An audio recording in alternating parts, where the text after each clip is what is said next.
Introducing Royal Caribbean's newest ship, Icon of the Seas, the ultimate family vacation. The ultimate 6 slides, 8 neighborhoods, 0 compromise vacation. The ultimate never done that, can't wait to do it vacation. The ultimate chillin' by a different pool every day of the week vacation. This is the Icon of Vacations. Icon of the Seas, arriving in 2024. Book today. Come seek the Royal Caribbean. Ships Registry, Bahamas.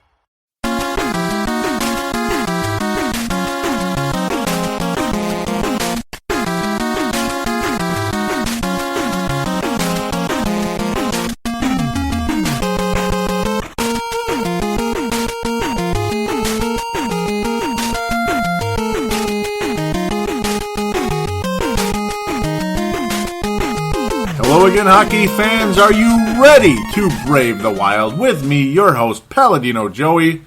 Brave the Wild is available on thesportstuff.com and on iTunes. I thank each and every one of you for downloading and listening to this show. It is great to be back on board once again, and it's also just so wonderful to be right. That's right. The Minnesota Wild defeat the St. Louis Blues in 6 games. There it is. I predicted the Wild to beat the Blues in 6 games. I picked the Wild to win Game 1, lose Game 2, win Game 3, lose Game 4, win Game 5, and win Game 6. Well, gosh darn it, that's perfect. That's a perfect record. That's called 6-0, ladies and gentlemen. I love it. Yeah, it's kind of lucky. But hey, you know what? Maybe I do have a slight vibe of how things were going to go, and things went similarly to where I thought they were going to go. We already talked about Games 1 and Game 2. I figured, I could have recorded last night, but I figured, you know what, let's just wait for Game 6. And if I must, we will preview Game 7 for Wednesday and review the 3 games, like if the Wild were to lose today in game number 6. But fortunately, like we all know at this point, the Minnesota Wild did win the game. So let's talk about the games that led up to this way, led this way in the first place. I'll try not to drag them out too far, even though some of them were, some were more positive than others. Okay, ultimately Game 3, Monday, April the 20th. It was about what I expected. A determined, serious, aggressive bunch of Minnesota Wild players were ready to rock and roll. Again, Monday, April the 20th. Devan Dubnyk, who was decent in the first 2 games.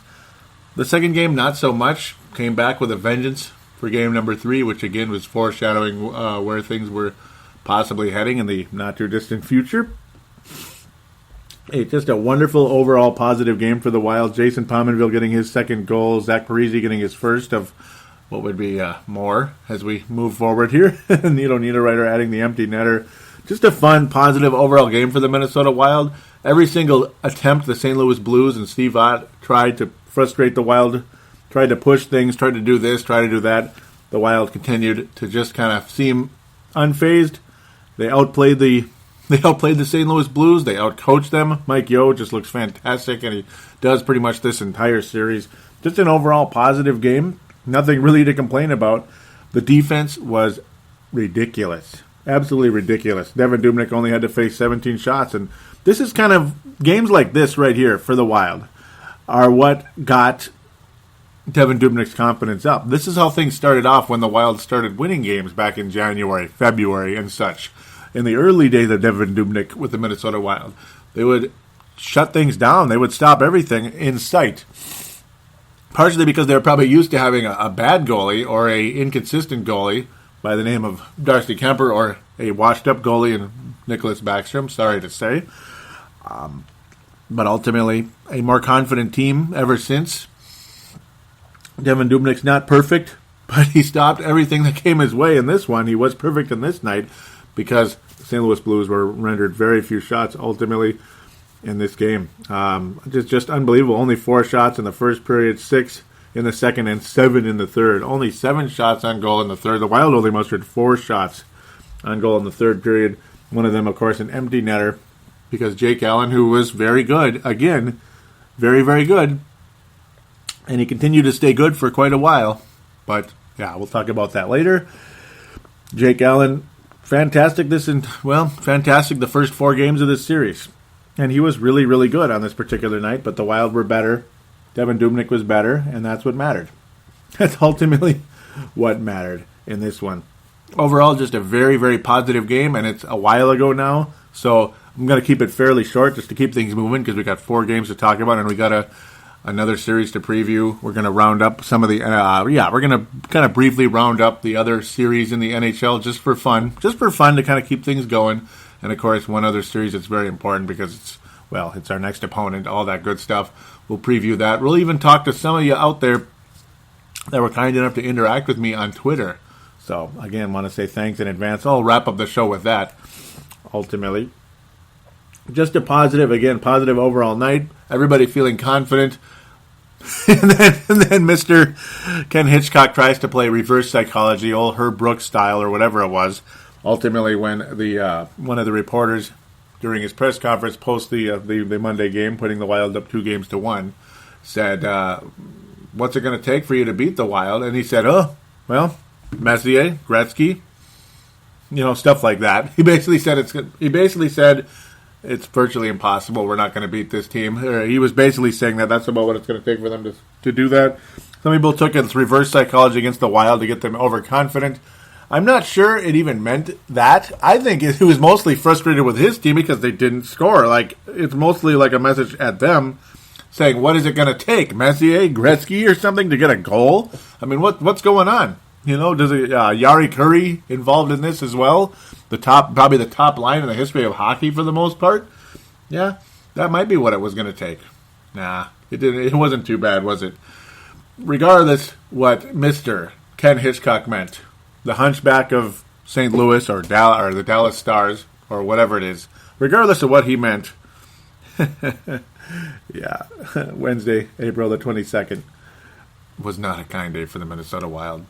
And I did predict, because I listened back to the episode, usually for quality control, but also to see really how did I predict things. Because I do remember predicting them to lose that game, but it was eerie just how it was kind of close. But I think my Game 5 prediction is even better though. But it's eerie how this game is going to disappoint a lot of Minnesota fans out there for whatever reason. They weren't going to come out and win Game 4. It was going to be the most frustrating game of the entire series. And you know what? It was the most frustrating game of the entire series. And a lot of people headed for the exits. And then a lot of other people who were like, oh, if you headed for the exits, you're an asshole and this and that. But the team was playing like absolute dog crap. They didn't show up for the game. Some people, maybe they have to get home. They want to avoid the traffic. Maybe it's depressing watching your team with the goalie that was unstoppable for months. To see him get shelled like that, you know what? It's freaking scary. The final score was 6-1, by the way, which you probably remember. Some of you, most of you, all of you. The first 3 goals of the game were within 9 minutes. What sucks the most about this, though, is not like Devin Dubnyk got pulled after the 4th goal, which I probably would have done. Not because I don't have confidence in him. Not because it's like, oh my God, this and that. But because what's the point of leaving him here? Yeah, because I think, Kemper might be better and he's going to save the day for us and we're still going to catch up and win this thing. But because what's the point of leaving a guy out there when it's clearly not his night to get his ass kicked, his butt kicked, take any possible statistic he may have had and just destroy it, which is what basically happened in this game. And my greatest fear of this one ultimately was Roberto Luongo syndrome. When the Vancouver Canucks were playing wonderful. Way back not way back, but a few years back, they got all the way to the Stanley Cup Finals. Roberto Luongo was more than good enough, and they had all those scores, the Sedin brothers, and I, again, got an email a while back. I forget the lady's name now, but she emailed me, and I really apologize for not bringing it up, but yeah, Sedin. Yeah, she was like, why did I say Sedin's sisters? Are you making fun of women or something? And it's like, no, I'm not. It's just a saying, but I apologize for that. Back to the point. The Sedin brothers and all that talent were doing their thing. Luongo was doing well. And then next thing you know, the Boston Bruins, again, 2011 Stanley Cup Finals, started scoring like crazy, like 5-6 goals. And then that was it. Roberto Luongo was fried. Okay, he threw in a shutout in Game 6, which shocked the living hell out of me. But then Game 7 on home ice, they lose, 5-1 to the Boston Bruins. And, yeah, we've seen goalies that look fantastic. All of a sudden, they get shelled, and then they never come back. But luckily, things would head in a more positive direction. I'll continue with this one a little bit longer first, just to get it out of the way, I suppose. Ryan Reeves, never heard of him. Whatever. I've never heard of him. And he scored a goal. He scored the first goal of the game. First goal of the game. And, this shows that the third goal of the game, which was scored by David Backes, was at 10:06. So I'm kind of surprised. I thought it was within the first 9 minutes. This doesn't show that, but my knowledge was it was in the first 9 minutes. But okay, whatever it was, within the first 10 minutes. Vladimir Tarasenko getting his fourth goal in between there, literally just minutes after Ryan Reeves. And didn't it just leave a sour taste in your mouth when the Wild looked like they were putting on a little pressure on early on, but the next thing you know, it's like non-stop St. Louis the whole way. And by the way, the Yahoo people out there picked 66% of people on Yahoo picked the Wild to win that game. Well, I didn't. But it seemed like St. Louis was determined on the attack. They were playing hockey. They weren't out there trying to box anybody. They weren't. They remember this is hockey, not boxing. They're not trying to win the heavyweight championship of the world, or they're not trying to be flat out goons and goad everybody in a fight. Let's just play hockey. And they did. Oh my God, did they ever? Yeah. Whew. Did they ever? Tarasenko with 2 goals in the game. He just destroyed us. Shattenkirk, 3 assists. A fantastic game for him as well. Bouwmeester. Just an endless array. Just an endless butt kicking by the St. Louis Blues. But yeah, just 5 minutes in the game, Ryan Reeves, a guy you never even heard of, it leaves a sour taste in your mouth. You think, here we go, we're in big trouble. We are in very, very big trouble. Ultimately, I don't know what's going to happen here, but it doesn't look good. Maybe I'm probably going to be right and we're not going to win this one. But it'll be a close game, though. It'll be a close game. But then Tarasenko puts on a move actually that was the second goal, but yeah, ultimately he scores just 7 minutes in. Leaves you like, okay, now we're down 2-0. Great. Oh, but if anybody can come back, it's the Wild. When it's not your night, it's not your night, and I knew it. I knew we were in huge trouble. But then when David Backes added his first goal of the playoffs to make it 3-0 midway through the first period, it's like, it really isn't our night. And some people might have pulled Devan Dubnyk at that point, but I would think by the time the Stastny goal happened, which was not a good goal at all, you got sick. You felt awful. Real early in the second period, the Wild put a little pressure on, and they were on the power play, and it's like, here we go. It's a golden opportunity for the Wild. Rock and roll. And the Wild were 100% in the power play. It was the only penalty we got all night. It was the only power play we had all night, and we converted on it. Ultimately, a goal from Jared Spurgeon. Okay, it's 3-1. Here we go. There's a small chance that we could come back in this thing. I mean, other teams came back. The Chicago Blackhawks came back on Nashville. Why can't we come back on this rookie goalie and this team that always chokes in the first round and a coach that's he's just not that good anymore. Ken Hitchcock, Mike Yo's got him figured out. They're just a bunch of chokers, and they quit on Ken Hitchcock, didn't they? They quit on them, and then Paul Stastny just 2 minutes later scores. It's 4-1. You know what? Game over. It's a dagger. I would have pulled Devan Dubnyk just to get him out of there, let him sit down, kind of reflect, and then get back out there and kick some butt in Game 5. Well, ultimately, I guess it didn't matter, but it sure did hurt his stats. And, okay, great. I guess his stats don't matter, ultimately. Maybe he'd still win the Conn Smythe if the Wild win the Cup anyway, regardless if he gave up 4 or 6 goals in this game. But it was an awful night for Devan Dubnyk. And Vladimir Tarasenko put on one of the highlights of the entire playoffs, at least in the first round. I mean, it was like ridiculous. It was just kind of like it was just like a symbol of this night, particularly. St. Louis rocks, the Wild suck, at least for one night. As he drove the net, he was kind of like wrapping around Devan Dubnyk, almost like he was bro hugging him or something. And he with one arm, his left arm and his right arm. He's cradling the puck, wraps it around Dubnyk, and scores.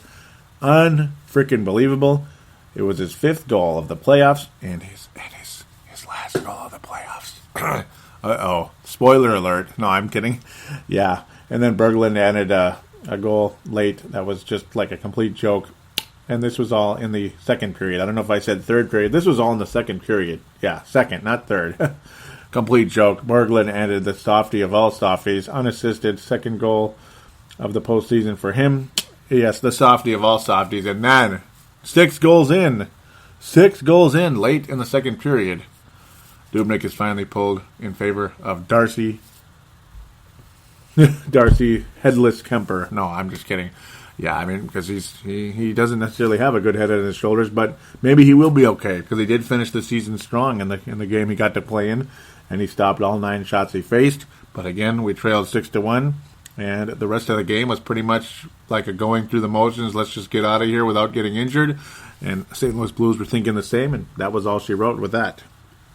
So let's jump on to the next game, and let's start thinking positively, shall we? Shall we start thinking positively?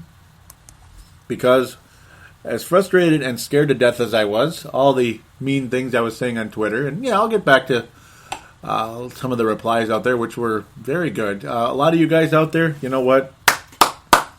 Congratulations for being confident in Devan Dubnyk. Congratulations, because you were right. And you know what? I mean, my prediction for how the series was going to go was, again, perfect. And it's not about bragging. It's kind of lucky. It's kind of lucky, but then maybe I got the vibe. I just didn't think Game 4 was going to be awful. I thought it was going to be like one of those games where we fight it out, kind of like Game 1. You fight it out, grind it out. Oh, but you just can't get over the hump. And there's an empty netter. St. Louis wins 4-2. Damn it! I just didn't think Devan Dubnyk was going to get shelled, and that's why my confidence was almost shattered for the Minnesota Wild continuing into Game 5. But then I started thinking, you know what?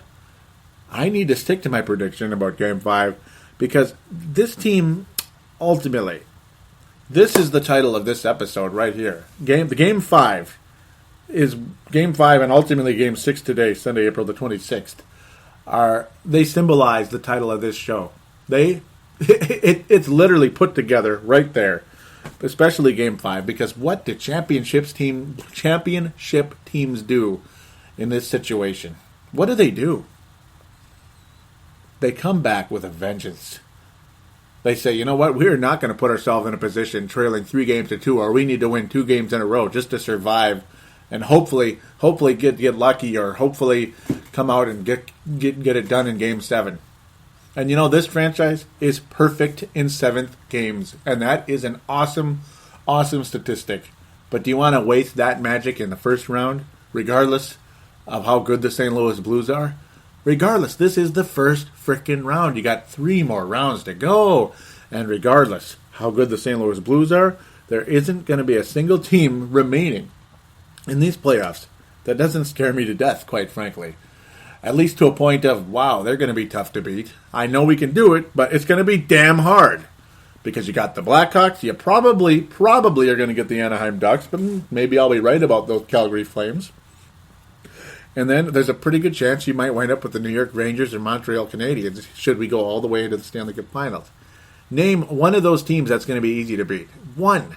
Can you name one of those teams that you're going to say, boy, the Wild got this thing, man. Wild in 5, man. We got it. Man, it's going to be hard as hell. And the way the New York Rangers played the Wild this year scares the bleep out of me. The Anaheim Ducks, we have not beaten them yet this year. Chicago Blackhawks, I know we can beat them, but we'll get to the second round.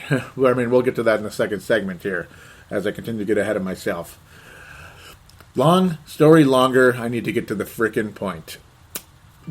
These guys are serious. That's what championship teams do. You go into Game 5 with a vengeance and with we are going to win this game. I don't care if it's at home. I don't care if it's on the road. But you know what, gosh darn it, we're one of the best road teams in the NHL. And gosh, we tied a record for the best road record in all of hockey. All time with the Detroit Red Wings years ago. And the Wild had that old magic back in 2003. They brought back the old magic, the Game 5 magic. But this time the Wild weren't trailing 3-1. And in fact, they never lost 3 games in this series. No. And that's what's different about this team versus all the others. They didn't even have to go to a 7th game this time. In the past, when the Wild didn't go to the 7th game, that means they got beat badly. 5 games, 6 games, series over. Or 4, like Anaheim. Doggone it. That really sucked. But ultimately, the Minnesota Wild, speaking of 4-1, go into St. Louis Friday, April the 24th. Well, they were very serious about this one. The Blues came out. I mean, the scary part is, were the Blues going to come out and continue to kick the Wild's butt? No. I mean, Devan Dubnyk was ready for everything that came his way. Everything. The St. Louis Blues came out firing. They had the attitude of, we are not going to exit in the first round this year. We're going to bury Devan Dubnyk. We got him now. We solved it. This guy's not as good as he thinks he is. No, he's not. He's not as good as he thinks he is. He's better. Yeah, he stopped. Well, he didn't stop everything that came his way.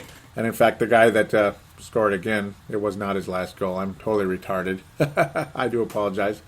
I'm all getting ahead of myself. It was not his last goal of the series. Tarasenko putting on another highlight for his 6th goal of the playoffs. I got him all mixed up with the other guys, and I do apologize. I remember it very well now. And this had me scared to death because the Blues were attacking the Wild nonstop, a la Chicago Blackhawks. Stopping everything in the... They were coming at the Wild like crazy, but luckily Devan Dubnyk didn't crack until he gave up that 6th goal of the playoffs to Tarasenko. This one would be... this one would be his last, and I do apologize again for that. And it would be the only goal the St. Louis Blues would score the entire game. And when you see the Wild trailing 1-0 on the road in St. Louis, scared to death, and the Blues on the attack the way they were, it's like, you guys have got to be serious. You got to come out and win this one. And then only 3 minutes later, Marco Scandella scoring his 2nd goal of the playoffs. Fantastic. Thrilled. And then the Wild start to put the pressure on. They start to stop the St. Louis Blues. And that second period, the Wild were the attackers in that second period. And they took over this game in that second period. Just took it over. Because remember, it was a 1-1 game. A lot of back and forth. But then the Wild were the aggressors. They were on the attack. Couldn't seem to get anything past Jake Allen. The frustration for me was like, are we ever going to solve this guy? He's just stopping everything. 13 shots on goal ultimately in the second period. But what did I say on the last show? Somehow, some way, that 5th game, I just had a feeling the Wild were going to solve Jake Allen. And solve him, they did. This right here was when the Wild became literally serious. And at the same time, this is when the St. Louis Blues ultimately, this is when they cracked. This is when the straw started to break that camel's back for the St. Louis Blues. Niederreiter with his 2nd goal. Koivu. It looked like Thomas Vanek, or no, not Thomas Vanek. Chris Stewart scored. He was like motioning like as if he was shooting the puck, but that's because he was ready in case the puck came loose. Yet it just flat went in past Jake Allen. Power play goal for Mikko Koivu, his first of the year, as he was putting the puck on net mostly. Jake Allen just couldn't stop it. It wasn't a very good goal, ultimately, but it was what it was. We'll take it. We'll take all of these. None of these were anything spectacular, but the Wild got the job done, and that's what matters. It went from 2-1 to 3-1 in a matter of minutes late in that 3rd period. It was a grinded out. Both teams are really in this thing. Anybody could win to a 3-1 game on the road, and the St. Louis Blues fans started to turn on their team. Things were going crazy. Next thing you know, the Blues get on a power play midway in the 3rd period. We're all scared to death. Like, oh, great. Here come the Blues. They're putting the pressure on again. And my God, did they put the pressure on the Wild in the 3rd period with 19 shots on goal. But Devan Dubnyk stopped every single one of them. Every single one of them. A guy that gave up 6 goals just 48 hours ago was stopping everything that came his way. An unbelievable night for Devan Dubnyk.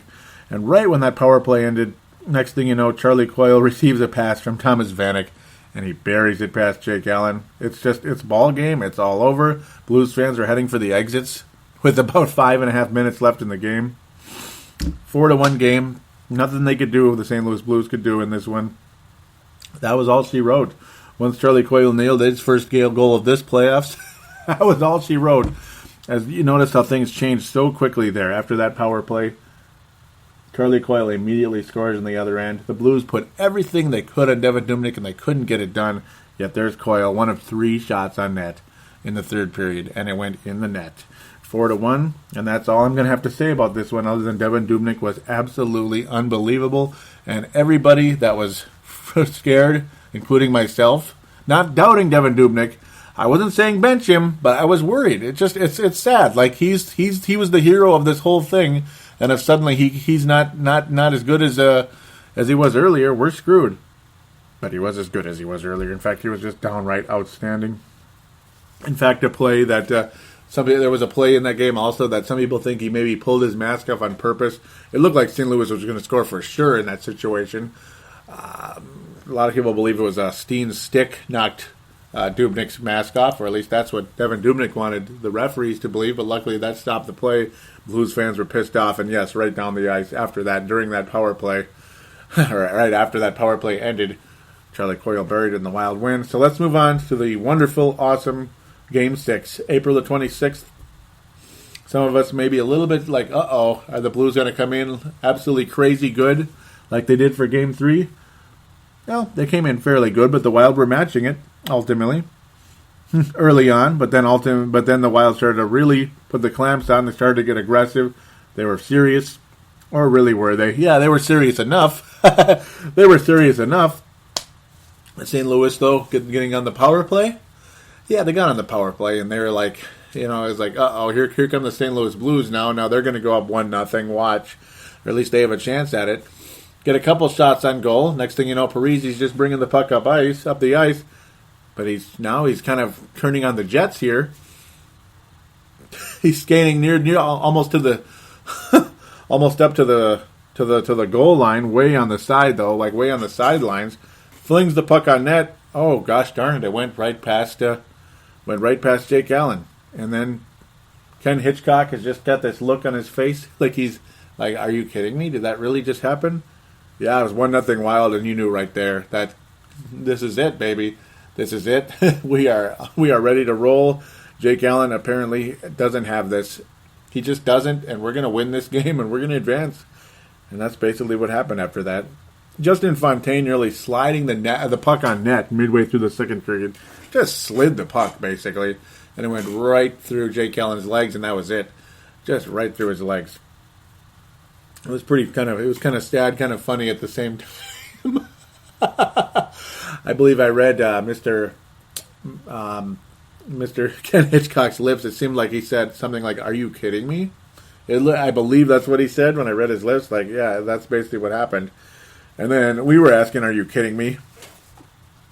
When the St. Louis Blues were kind of putting the puck on net, kind of a scrum, the puck comes loose and then bounces kind of at a weird angle to TJ Oshie, who put on a pretty damn good shot. It looked like there was some kind of lucky bounce, but then as you continue to watch, the puck went right to Oshie's stick.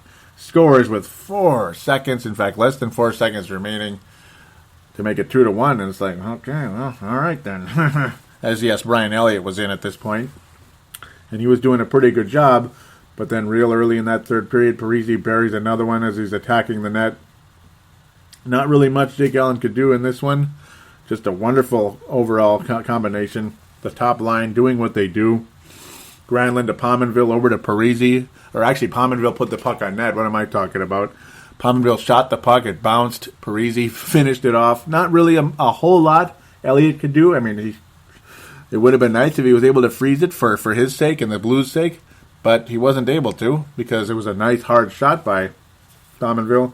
Parise buries it. It's 3-1. To me, I mean, we knew it. I knew it. You knew it. It was ball game, and the Wild were going to move on, and ultimately they did. As the Blues pounded Devin Dubnyk, but nothing, and I mean nothing, was going in the rest of the way. Nino Niederreiter adds the empty net to make it 4-1, and the Wild go on and wrap this thing up, and there it is. There it is. The Wild ultimately win this series in 6 games. People talking about Ken Hitchcock, that it's time to go. 3 consecutive first-round exits after some great wins for the St. Louis Blues. Ken Hitchcock is a really good goalie, though. Or really good coach. See, now I'm getting all screwed up with these goalies because of because I'm talking about Devin Dubnyk and Jake Allen and Brian Elliott all over the place. Boy, well, I'm glad we have Devin Dubnyk and not Brian Elliott, as much as I wanted Brian Elliott in the past, because I figured he would have been a really nice help for us when we didn't really have anybody. Ultimately, Dubnyk, though, was a miracle acquisition. As for Ken Hitchcock, I don't know what to make of it. Is it the players with St. Louis? Is it the history that they just can't seem to get out of it? It's kind of like a Minnesota Viking, almost like history, where they just cannot seem to get things going in the right direction. I remember 15 years ago when the Blues were just unbelievable back in the Al McGinnis days.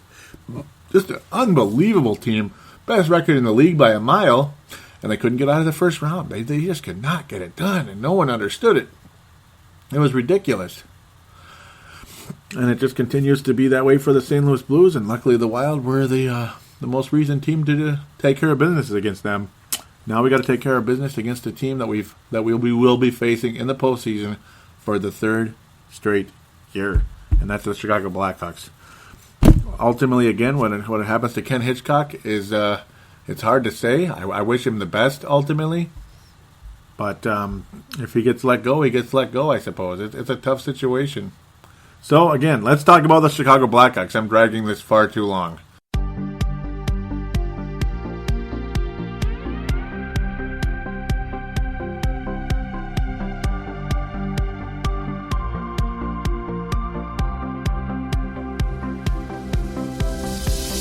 Do you shop on Amazon?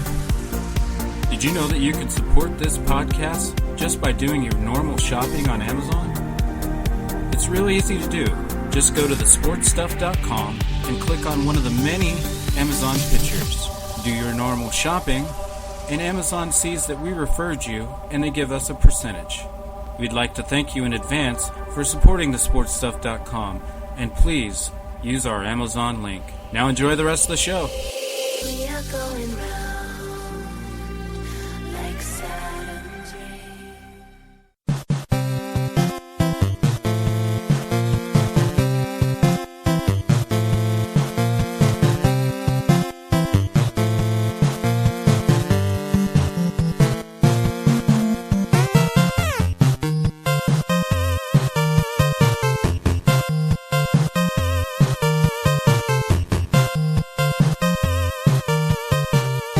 And we are back here on Brave the Wild, segment number 2. It's time to talk about a certain team we've been talking about the last 2 years. This is the third year in a row. The Minnesota Wild will be facing the Chicago Blackhawks in round number 2. Yep. It's not necessarily a bad thing, because if you're ever going to go all the way and win it all, you might want to knock the bully out, right? It's time to knock the bully out, guys. It's time the Minnesota Wild did just that. Let's knock the bully out. The Chicago Blackhawks. 2 years ago, when the Minnesota Wild, made their first playoff run, or first playoff appearance in a while, played the Chicago Blackhawks in the first round. The Wild snuck into the playoffs, and this was a year that the Blackhawks had the best record in the league by a mile. They dispatched the Wild very easily in 5 games. It felt like 4, but it was 5. The first 2 games, the Wild didn't even show up hardly. In the third game, they didn't look good. We had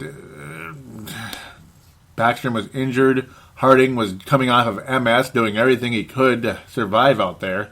That's just kind of was the situation. Koivu was invisible, was terrible. Mike Yeo looked as one of the worst coaches in all of hockey. Corey Crawford looked like he went from a goalie who was beatable to the next Ken Dryden, at least for 1 year. It's like Scotty Bowman's magic has hit the Blackhawks, and they again had the best record in basketball, coasted to the best, hottest start in NHL history. Yeah, and the Blackhawks went on and beat the Boston Bruins in the Stanley Cup Finals after they dispatched us and moved very quickly through the Western Conference. It was just a complete mismatch in the first round. It was a joke.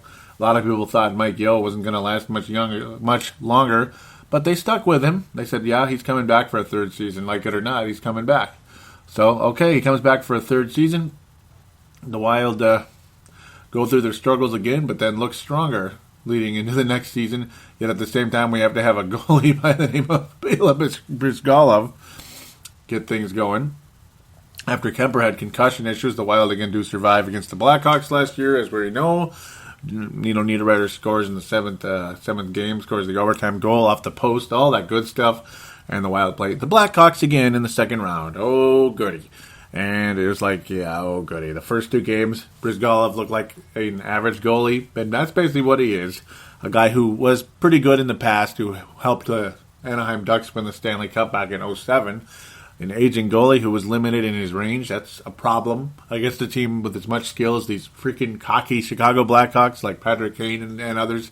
Some of them are cocky, some of them are humble. I would say Jonathan Toews is humble. Patrick Kane's a little more on the cocky side. Just a little bit. Brandon Saad's on the cocky side, and he's obnoxious. I'd say he's the Steve Ott of this series as I continue. Yeah, I get ahead of myself. But the Wild again looked overmatched in the first 2 games. Then they looked like they were the better team along the way, tying the series back up 2-2. It was 2-2. It's like, here we go. We're going to do what we did to Colorado.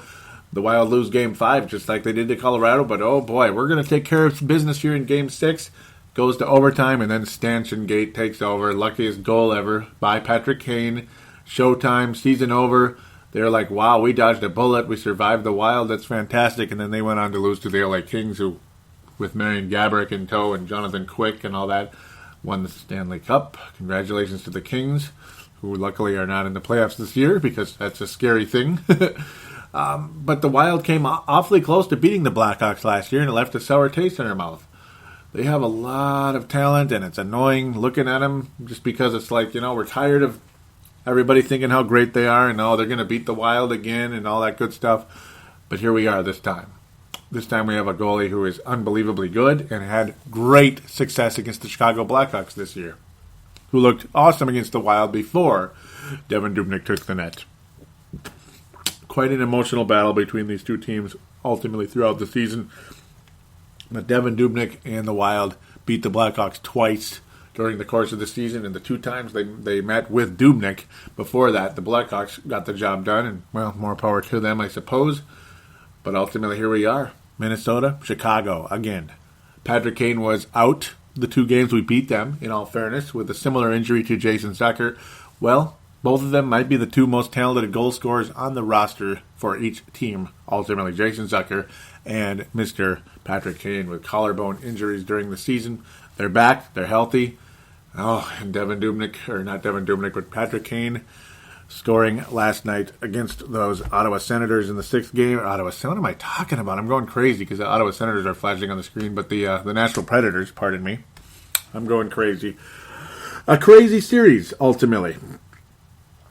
A series that scared me a little bit the way it finished, and I'll get into that right now. I will elaborate. Well, Corey Crawford looks like crap. Look at this. 3 goals in a row by Nashville, ready to rock and roll. Corey Crawford pulled. Who's this darling guy? Well, gosh darn it, the Blackhawks came back and won the first game in overtime and multiple overtimes. Yay. Doesn't that suck? But then they put Corey Crawford back in. Boy, he really sucks. Nashville scoring 6 goals. Ha. There we go. Series tied up. But then Darling is fantastic. When they put him in, they win 2 games, make it 3-1. And then Nashville starts to solve Darling a little bit in the 5th game. They force game number 6. Darling looks awful. The Predators take a 3-1 lead in the game. Or was it 3-0? No, 3-1 lead in the game. Ultimately, just like the Wild did tonight. Or today, not tonight, against the Blues. 3-1 lead. Nashville's going to go to Game 7. They're going to go back home, and they're going to beat the Blackhawks in the 7th game, and the Wild are going to get a wonderful matchup of their dreams. But again, Darling was yanked after that 3rd goal because it was extremely soft. And Corey Crawford didn't let in a single goal the rest of the way. And the Blackhawks kind of started to take over the game. And yeah, and Patrick Kane scored the go-ahead goal. And he did his showtime and all that good stuff. And, Corey Crawford didn't give up a single goal when he came back. So all this 6 goals and 3 goals in the first period, all that stuff, it just wasn't the same this time around. And Patrick Kane scoring and Sharp and all these guys, or Duncan Keith, pardon me, rocketing it on net as the Blackhawks constantly pressured Patrick Rinne. The Nashville Predators could not get the puck out of the zone for their life, and the Blackhawks were on the attack like no tomorrow. And remember what people always said about the Blackhawks when they're in an elimination situation? They get the job done most of the time, and they did. Luckily, the Wild did that today. Killer instinct. That's the difference, and that's why I say these guys are serious. That's what's different, ultimately, about the Minnesota Wild this year versus especially the last 2 years. The first year, unbelievably different, but even last year, as good as the Wild were, they never even got in a position to have killer instinct other than that 7th game where they got it done by the skin of their teeth. The Blackhawks had the killer instinct to knock the Wild out in the 6th game on our home ice last season. This time around, the Wild knocked the Blues out in the 6th game on our home ice. Killer instinct, baby. Only one and done. We didn't have to go to the 7th game. We got it done in the first opportunity to eliminate a team, and they did it. Now the Minnesota Wild face the Chicago Blackhawks with a much different situation. Zach Parise's playing better than he was last year. Parise was kind of invisible last year in the playoffs. In fact, he was good. He had a really good Game 6 last year, Kirby Puckett style, sending it to Game 7. We'll see you tomorrow night. But unfortunately, it was the first round, not the Stanley Cup Finals, when we will see you tomorrow night. And in hockey, Game 6 and 7 aren't at home, just Game 6. If you're if you're the underdog, you get Game 6 at home, but not Game 7.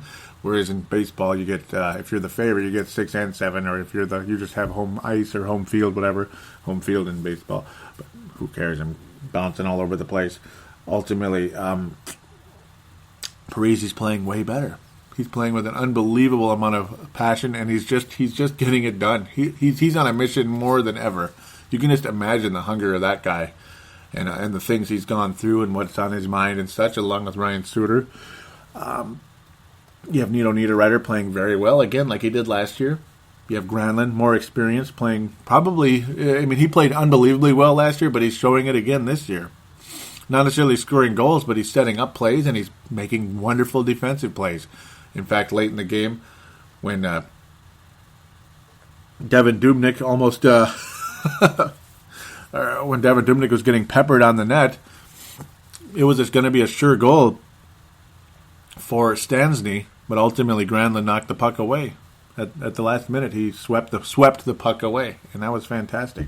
He looks really good.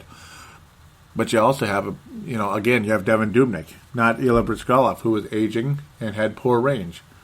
Darcy Kemper, well, he's got a year under his belt. I got to think he's got to be really playing for. He'll be, if he does have to go in, I think he'll be good because he won't really have. He'll be loose. He won't have a whole lot on his mind like he did possibly last year. Or if he was in that all season, he would have felt pressure. I'm sure there's going to be enough pressure, like, hey, it's a playoff game and we need to win, but it won't be as much pressure. He'll be coming in fresh, ready to roll. But ultimately, if he doesn't have to come in and Devin Dubnyk is fantastic, well, bombs away. The Wild are going all the way, baby. And that's exactly what I do think will happen if Devin Dubnyk continues to play to the level that he did play in Games 5, Game 6, and Game 3, and even Game 1. He was really good. Not as good as the last 3 wins, but he was good enough in Game 1, ultimately. But aside of the goalies, obviously Koivu's had a better playoffs. He's not been fantastic, but he's been better than he has in the past. Mike Yeo's got even another year under his belt, and he looks like he's one of the best coaches in the NHL now, and that's really cool because everybody's saying he easily outcoached Ken Hitchcock, who again has a ring with the Dallas Stars. Everywhere Ken Hitchcock has gone, the team got better when he was there. The team competed like the Philadelphia Flyers in the time he was there. The only team that didn't do all too much, though they did make one playoff appearance, was the Columbus Blue Jackets. But we'll move on from that. Back to the Blackhawks.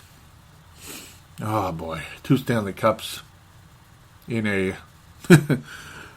2 Stanley Cups in a 3-year span. Not the most fun thing in the world for myself, but it is what it is. But again, last year on defense, you had Nate Prosser, you had guys like that. You had, you kind of had like the, with the 5th and 6th guys, it didn't look so hot. Clayton Stoner looked good, and he ultimately was a loss for the Wild in the offseason. But the Wild acquired Jordan Leopold, who's been way better than we could ever imagine. He brings such an intelligence to the game, and he's playing so well, and ultimately, I hope the Wild re-sign him to like a 2-year, 3-year deal where he could finish out his career and play some wonderful hockey and maybe size up a ring maybe as soon as this year. But you also have Devin, what is going on? Matt Dumba. Matt Dumba, who's unbelievable, showing unbelievable talent out there. His skating is just off the charts. He's so fast. He's got the rocket shot, and his defense and his mental game continue to improve, and that's awesome. And that's your fifth and sixth defenseman. Scandella's become one of the best defensemen on the team. He's way up there. Spurgeon is really good. He's better than last year. He's been unbelievable all year, and he's been getting better every single year. Brodin is way better than last year, way beyond last year's sophomore slump. He's looking like an all-star defenseman, and Ryan Suter is Ryan Suter. He's one of the best defensemen in the NHL, even though you could argue Brodin as an overall defenseman might be better. It's just that Suter's his passing and his getting the puck on net and all that good stuff. He's one of the elite defensemen in the NHL. Ultimately, you got all that. Again, the goalie.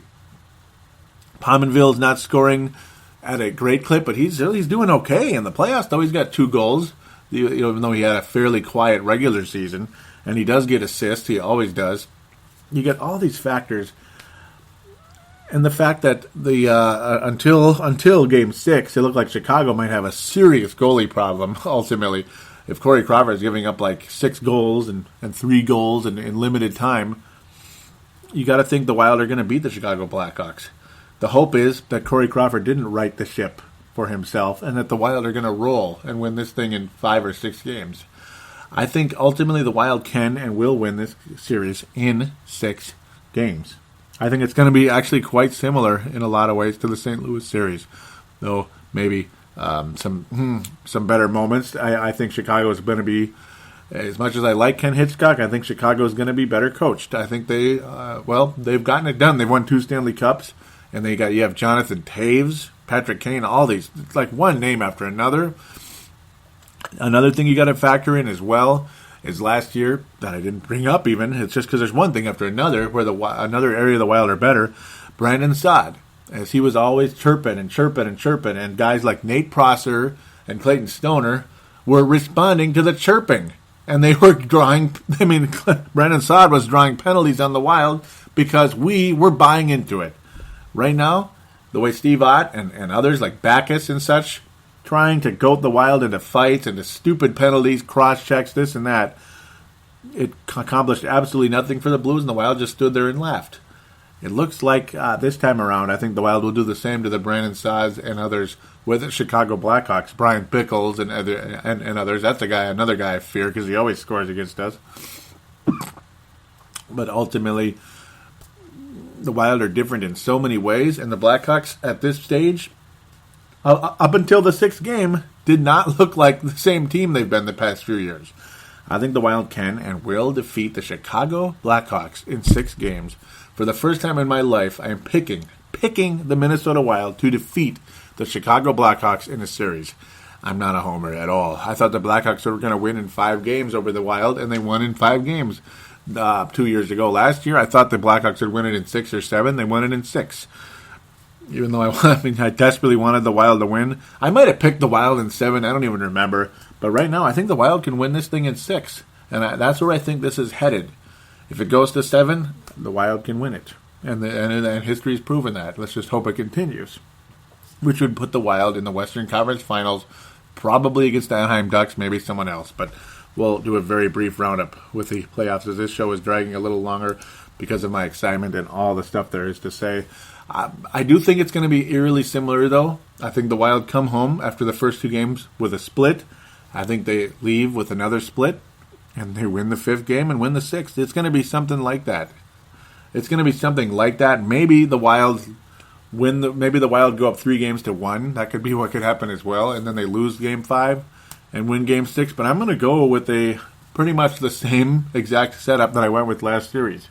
And maybe I'll get lucky, or maybe they'll just do it ultimately, if it's luck, or they just go out and do it.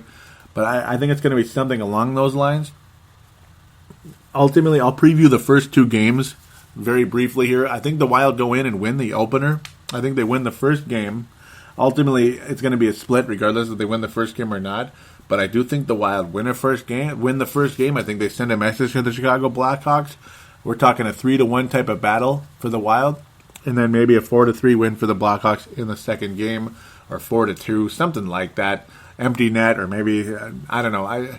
3-2 maybe, something like that. The Blackhawks have enough scores that they may get a decent number. It'll appear like they're getting something going on Dubnyk, but ultimately, I mean, maybe it's a 4-2 game, 3-1 game in favor of the Blackhawks in the second one. But again, the Wild will come back and regain control of the series when they come back home to the XL Energy Center. I think the Wild's home ice advantage against the Blackhawks is going to be a huge factor. I do think the Wild are going to take a 3-1 lead. That's what I'm going to go with. They're going to win 3-4, and then Game 5 will go to Chicago, and Minnesota wins in 6. Ultimately, that is my early prediction. But that's where I'm going to go with that. So I'll briefly round things up here, and I'll check on Twitter to get to your comments as well out there. In the other series, Anaheim and Winnipeg played very close in multiple games. They went to overtime, this and that. But ultimately, the Winnipeg Jets, or the Anaheim Ducks, won every single game, 4-0, regardless who was in Winnipeg. I thought the Jets would pull off at least one of those, if not both, and make that series go into 7 or 6. But Anaheim just wrapped it up. Calgary, I did pick to win the series, and they did. And I actually picked the Calgary Flames to win the series in 6, and they did. They even went up 3-1 at one point. But Vancouver kind of took care of things on their home ice. But then the Calgary Flames did exactly what the Wild did today, in a sense. They took care of business over the Vancouver Canucks. Maybe it turned out a little differently because the Canucks had a 3-0 lead in the game. Yeah, they were beating Kari Ramo with some lucky shots, and at the same time, it just wasn't going so well. And then the Flames just took over and won that game 7-4. Actually, I don't even know what happened. It got to be really messy. Ultimately, over in Ottawa, Craig Anderson took over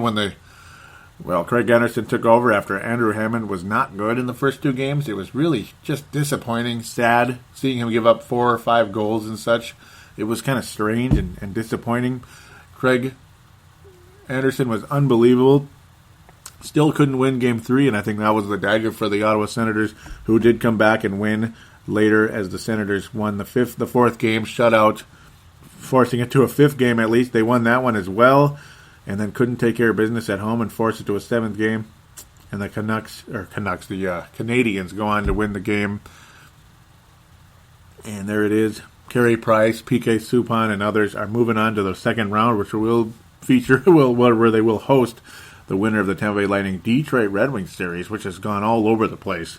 Definitely a roller coaster. There are 2 series remaining in the Eastern Conference. Again, Detroit's one of them. Pittsburgh was quickly dispatched by New York. That's basically all I got to say. 4-1 in favor of the New York Rangers. Really nothing else for me to talk about in that one. New York just outclassed them, and they won the game, and they won the series.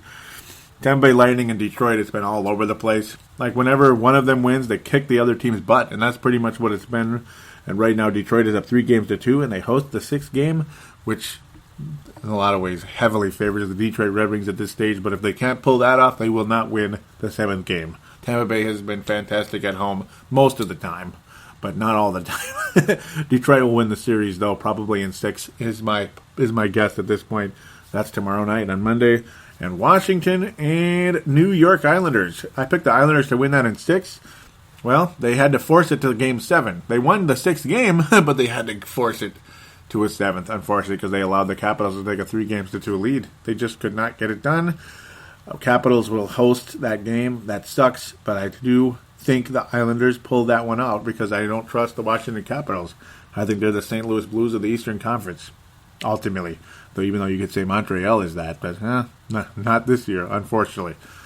I think the Islanders win that series, and that's where I'm standing at this point. Minnesota, Chicago in the second round. I picked the Wild at 6. Anaheim and Calgary in the second round on the other side. I'm gonna go with the Calgary Flames. I think they can win. I think they're going to win that in 6. I think the Flames win the series in 6. I kind of hope they do at the same time, but they're kind of on a mission. And boy, that would be a wonderful scenario for the Wild because we would have home. I don't know. We'll get that when we get there. But I think the Wild could beat the Flames in a series against Anaheim. It would be scary. Calgary is on a mission, and they look really, really good. So I'm going to pick them in 6. I'm sure like 99% of you out there are picking Anaheim, and I don't blame a soul that would do that. In the Eastern Conference right now, they're undecided at this point because of how things are headed. I think Montreal would probably beat Detroit, but I don't know. Maybe Detroit is actually on their way to the East Finals. In fact, actually, I'm actually going to pick Detroit to go to the East Finals. And they haven't even won their series yet, but that's what I have a feeling might happen against the New York Rangers. Detroit and New York in the East Finals. Minnesota and Calgary in the West. Those are my early predictions. I'm just throwing them on the wall, so bear with me as I talk like that. Now, I'm going to try to slide over to Twitter very briefly here. At Brave the Wild.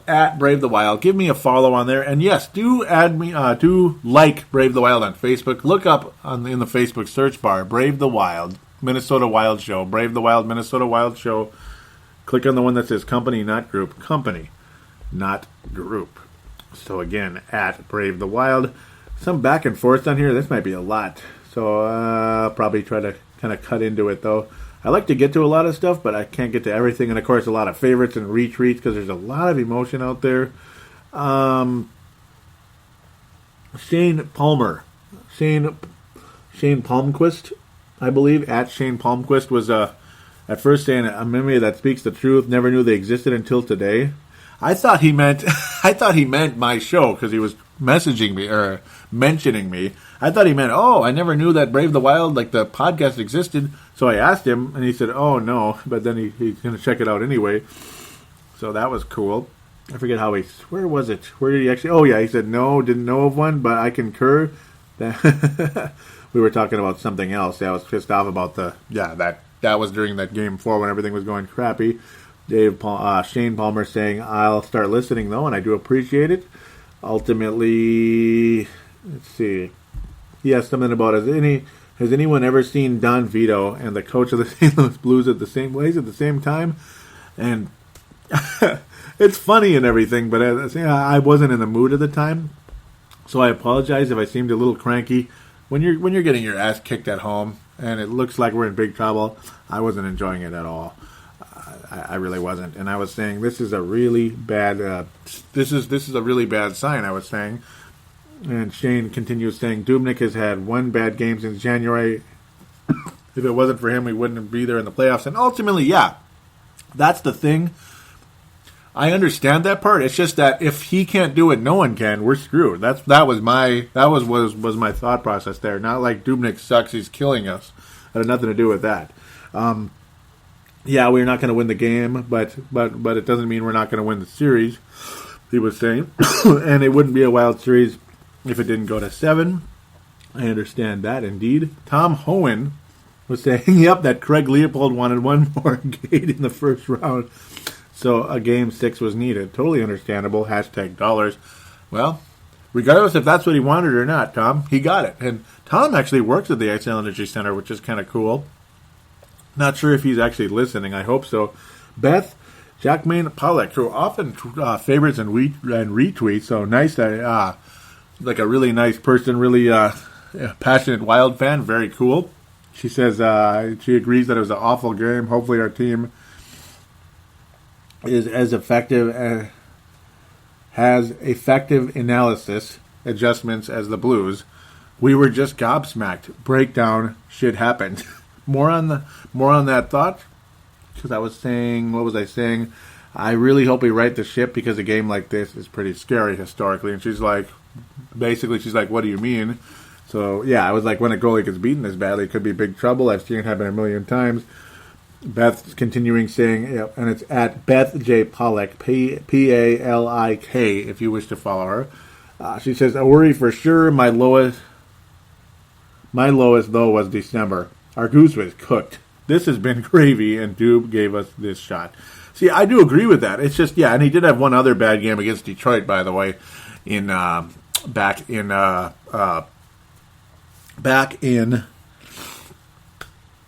January. Yes, and ultimately too. Do you notice the two teams that I have in the Eastern Conference Finals, and it's scaring the crap out of me? Do you remember the two teams that beat us recently with Dubnyk in net? Yeah, Detroit and New York Islander or Rangers. So if we do get to the finals, gonna have to play better than we did in the regular season against them. And so I am a little bit concerned about that, and those teams scare the crap out of me. Let's continue. Palmer at Shane Palmquist again was asking. He says, "Is the podcast intro Blades of Steel or ice hockey. Now, Blades of Steel and ice hockey, I use those usually coming out of the break after the first segment into the second. Usually, lately I've been using Blades of Steel, but sometimes I use ice hockey. These are, of course, from the NES. And the intro song is Airman from Mega Man 2, like the Airman stage from Mega Man 2 way back in 1989, yeah. I'm not a young guy. I'm 35. I'm going to be turning 36 this year. So, for those of you wondering how old I am, I'm a veteran. I'm not ancient. But I'm not super young either. Shane Palmquist, I was asking him like, how was the show? Or how did you think of the show? Did you like it and all that good stuff? And he didn't respond right away. He thought he did, and I was like, I guess that's a no. I was kind of teasing him, and he said, "Woo!" So he's like, no, whoa, that's on me, man. Sorry, I thought I hit you back. Good listen, man. I listened to Sundays. Keep it going. Game 5. Yep. And thank you very much. Hopefully you're listening now, and a shout out to you right there. Shout out to you. Thank you very much for your listenership, and any out there that want to help the show. If you do like the show and you follow on Twitter, when I post the show out there, because you will see it at some time if you just check out the Twitter at Brave the Wild, retweet it for me if you could, so other people can check it out. Maybe your friends could check it out. That would be cool. At Vinrock44, Vince Germano, who's a co-host of the Courtside podcast. That's a basketball show. And, of course, me and him do a show about the Minnesota Timberwolves and Los Angeles Lakers as well. Just a great guy from Australia. And he was saying, if we win, are we going to the finals? Well, this is just the first round, but ultimately that was the thought process of a lot of people, that the winner of Minnesota versus St. Louis is ultimately going to go to the Stanley Cup Finals. So, if that prediction is true, the Minnesota Wild are going to the Stanley Cup Finals. Yeah, and that's a pretty cool thought. It really is, but unfortunately you got the Blackhawks and possibly the Anaheim Mighty Ducks or even Calgary Flames blocking that way for the time being. So it's gonna be a little while yet. Only 12 more games we got to win to get there, but God, I hope so. Thank you guys so much again for your listenership. It's been about an hour, so this worked out great, actually. I try to keep the show to about an hour. It's slightly over, but again, lots and lots to talk about, lots of emotion. I think I bounced around a little bit crazy tonight. I hope the show didn't suck, and I do apologize if it did. Just a little bit hyper, a little bit crazy, a little bit something. And obviously a bit beat up from working my ass off all week, about 70 hours of work between 2 jobs because of doing lawn cleanups of late, but still managed to get this show out. I didn't get Timberwolves Explosion out right now. I'll get that out later because they aren't playing right now, and I'm letting those playoffs kind of catch up to things. But right now, much more excited about the Minnesota Wild than about the NBA playoffs for the time being, even though I will continue to watch both because I love sports and I love basketball and hockey. But ultimately, oh boy, I love this team. I love this show. I love all of you that listen to this show. And thank you very much for those of you that do support it. Again, retweet it if you could on Twitter, if you're able to, if you're so kind to do that. And another way that would really help the show, give Brave the Wild a positive rating on iTunes if you could. Anywhere from 3 to 4 to 5 stars. Mention what you like about the show. Maybe even say what could be better. You're more than welcome to do that. Giving this show, see, there I go, getting crazy again. Giving this show 1 or 2 stars, you're nuts. This show is not that bad. 1 or 2 stars means it's garbage, and this is not a garbage show. I know my hockey. I know what I'm talking about. I'm extremely experienced. I've been watching NHL hockey since the late 80s, early 90s. That's been a while, guys. I could have gone further back, but I didn't jump into sports until I was about 10 years old. So, unfortunately, and that sucks. Originally with the 87 Minnesota Twins, but yeah. I always kind of liked hockey more than I ultimately liked hockey more than baseball. And I even liked it more than basketball for the longest time. So, yeah, I mean, I've always loved hockey so very much, and I'm so proud of this show. Minnesota Wild are my favorite team in the whole planet, and I hope they continue to get their job, get the job done and advance past the Chicago Blackhawks and bombs away. Could it be the magical season ultimately?